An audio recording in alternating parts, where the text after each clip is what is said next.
क्षमता रखते हैं और उन्हें रुचि है इस मंत्र तंत्र और यंत्र के बारे में। वो जितने लिटरेरी मंत्री हैं, इतना लिटरेरी व्यक्ति साधारणतः नहीं होता। इतनी लिटरेरी अपनी रुचि को बनाए रखते हुए भी वो हरियाणा सरकार के जिस विभाग को संभाले हुए हैं वो विभाग तो सबसे प्रशंसनीय है। इस पर ज़्यादा समय लेने की मुझे आवश्यकता नहीं। तो सबसे पहले मैं अनुरोध करूंगा आदरणीय मंत्री शाह जी से कि वो दिव्य शक्ति जो इस नगर में उपस्थित है उनका माल्यार्पण करके आशीर्वाद प्राप्त करें और आशीर्वाद नहीं, ये नगर आध्यात्मिक क्षेत्र में उन्नति के क्षेत्र में चले और प्रत्येक क्षेत्र में सुख शांति और समृद्धि इस नगर के सामने खड़ी। आदरणीय शाह जी।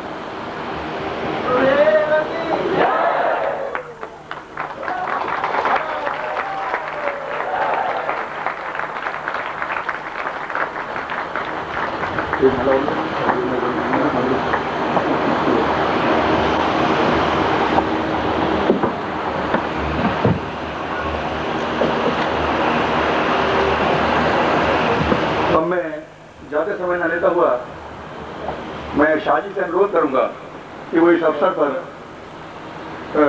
पूज्य गुरुदेव के स्वागत में 2 शब्द नगर की ओर से अवश्य। परम श्रद्धेय राधा संवरणीय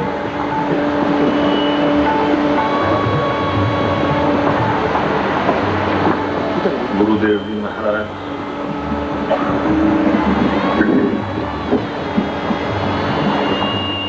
पूजनीय माता जी, वंदनीय छोटे गुरु जी, आदर और मान के लोग यहाँ पर उपस्थित, धर्म प्रेमी मेरे आदरणीय बुजुर्गों, नौजवान साथियों, मातृशक्ति, ये मेरा परम कर्तव्य हो जाता है कि जब भारत की एक महान विभूति जो ज्योतिष्य में, तंत्र में, मंत्र शास्त्र में, मैं तो ये कहूँगा कि भारत की अनुपम विभूति है वो, उनका संघर्ष तो बहुत पहले प्राप्त नहीं हुआ, लेकिन पुस्तकों के द्वारा उनके नाम को बहुत पहले से जाना जाता है। और सक्सेना जी का मैं धन्यवाद करता हूँ कि जिन्होंने पिछले साल भी मुझे सौभाग्य इस बात का प्राप्त हुआ कि मैं गुरु जी की सेवा में उपस्थित होकर उनकी चरण रज प्राप्त कर सकूं। इस बार भी सक्सेना जी ने ही प्रेरित किया, तो मैं समझता हूँ कि मुझे जहाँ गुरुदेव का आप सबका स्वागत करना है, वहाँ सक्सेना जी का आभार भी प्रकट करना है कि उन्होंने इस दिव्य विभूति के दर्शन कर। मैं उनका यहाँ पर हार्दिक अभिनंदन करता हूँ। गुरु की अपनी योग्यता होती है। जो छठी क्लास को पढ़ाने वाला गुरु है वो छठी तक पढ़ा सकता है, 10वीं वाला 10वीं तक, PhD वाला PhD करवाएगा। जितना जिसका अपना अनुभव होगा, शिष्य को वो उतने ही गहरे और उसी अनुभव में ले जाने की क्षमता उसको होगी। तो गुरुदेव में अपार क्षमता है, इसमें कोई दो राय नहीं है। हमारे देश का मार्ग अध्यात्म का मार्ग, हमेशा अध्यात्म का मार्ग रहा है और बहुजन हिताय बहुजन सुखाय की नीति पर हमने हमेशा अमल किया है। यहाँ तक कि हमने वाणी से भी हिंसा का निषेध किया है, हमारे शास्त्र ये कहते हैं। और जिसका नतीजा इसी पानीपत में 3 बार इस देश का भाग्य परिवर्तन हुआ। लेकिन जैसी प्रभु की इच्छा वैसा हुआ। और सक्सेना जी ने अभी कहा कि 3 बार तो गुरुदेव जी को अवश्य पधारना चाहिए। 3 बार तो 3 लड़ाइयों के लिए है, लेकिन 4थी बार आगाज एक नई लड़ाई का आगाज करने के लिए मैं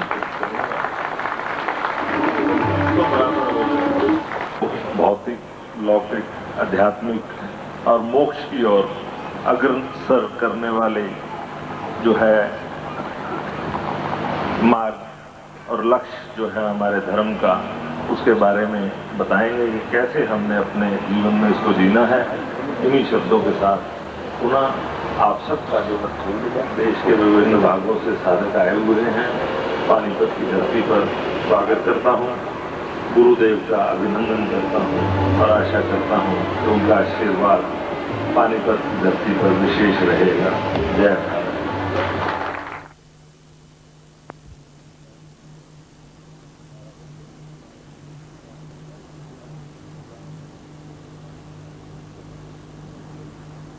सभी राजनीतिक व्यक्ति थे और हमारा जो धर्म था वो एक किस्म का अंकुश था राजनीति, और राजनीति जो धर्म रहित हो जाती है और राजनीति में कूटनीति में परिवर्तित हो जाती है तो वहां पर अपने प्राय का अंतर समाप्त हो जाता है। वो भावना वेदों की समाप्त हो जाती है जिसमें हम कहते हैं कि वासुदेव को धर्मकम, फिर इंसान नहीं रहता। और उसके आचरण में जब फर्क आता है, उसकी सोच में जब फर्क आता है, तो कहा करते हैं यथा राजा तथा प्रजा, तो प्रजा की सोच भी बदल जाती है। आज का युग ऐसे ही द्वंद्व में से गुजर रहा है। तो मेरी तो गुरुदेव से एक प्रार्थना है कि इन दोनों पहियों को एक धुरी पर समान कर दीजिए, तो इस देश का रथ बहुत आगे दौड़ेगा और भारत जो हमेशा से जगत गुरु कहलाया है, जगत गुरु कहलाएगा, संपदा की वजह से नहीं। अगर हमारे पास संपत्ति बहुत हो तो हम जगत गुरु कहलाएंगे, ऐसी बात नहीं है। हमारे पास जो आध्यात्मिक संपदा है उसके आधार पर ही हम जगत गुरु कहलाए हैं, आगे भी कहलाएंगे, ऐसा मुझे पूर्ण विश्वास है। और पानीपत की धरती पर भी विश्वास है कि इसमें भी थोड़ा सा परिवर्तन सक्सेना साहब ने तो देखा है कि अपने हाथों से ही हो रहा है, होता रहेगा।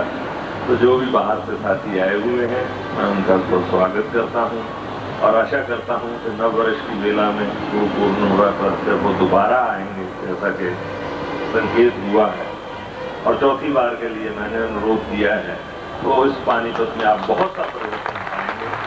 इस सबके के साथ गुरुदेव का इस पावन धरती पर पुनः आगमन पर उनका आभार प्रकट करता हूँ और आशा करता हूँ कि अपने आशीर्वचन से हम सबको भौतिक, लौकिक, आध्यात्मिक और मोक्ष की ओर अग्रसर करने वाले जो है मार्ग और लक्ष्य जो है हमारे धर्म का, उसके बारे में बताएंगे कि कैसे हमने अपने जीवन में इसको जीना है।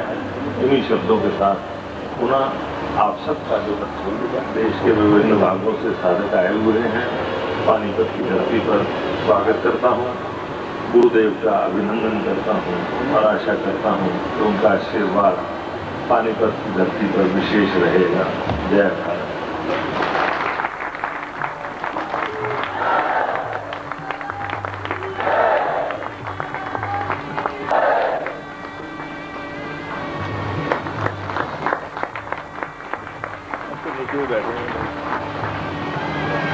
इधर हो गया द्वारा बंद नहीं किया जा सकता, और जो आपके सामने अपनी शक्ति किरणें प्रवाहित करने के लिए, आपको आशीर्वाद देने के लिए यहाँ पधारे हैं, ये हम सबका सौभाग्य है।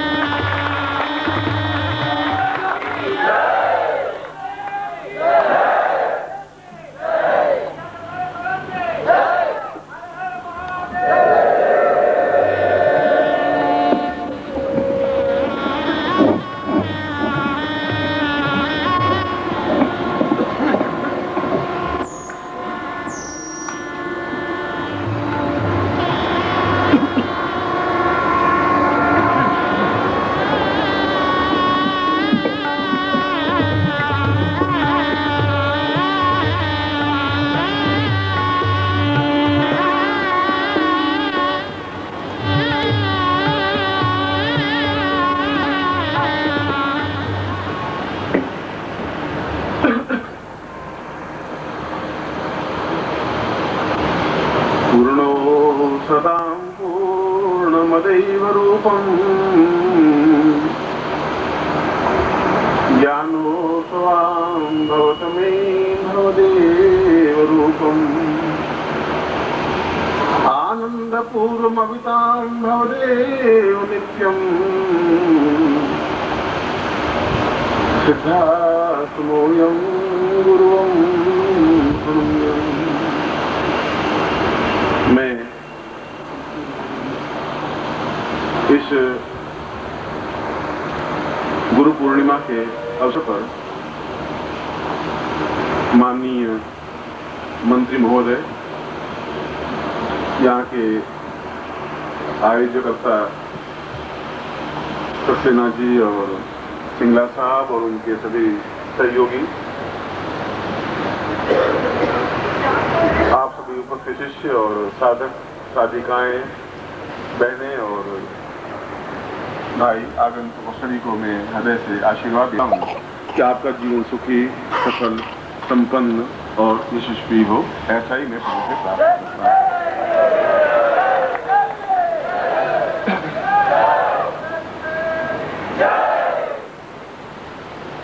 यह गुरु पूर्णिमा का पर्व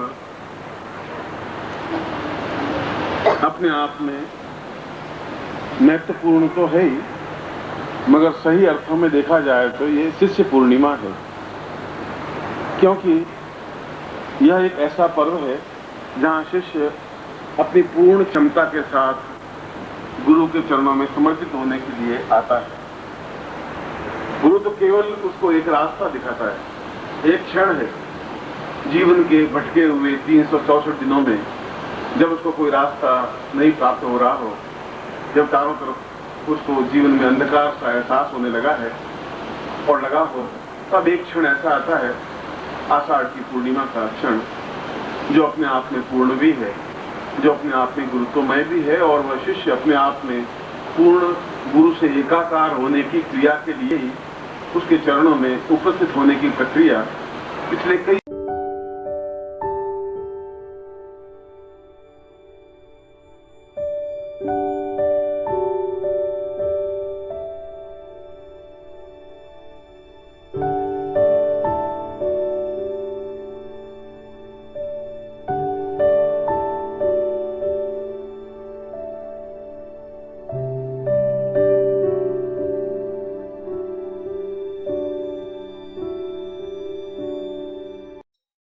ओम परम तत्वाय नारायणाय गुरुभ्यो नमः।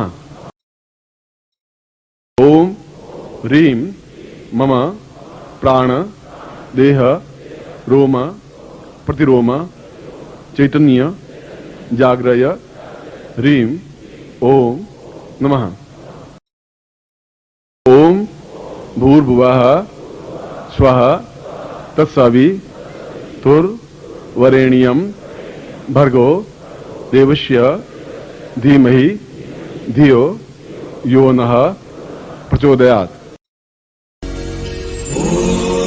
परं तत्त्वाय नारायणाय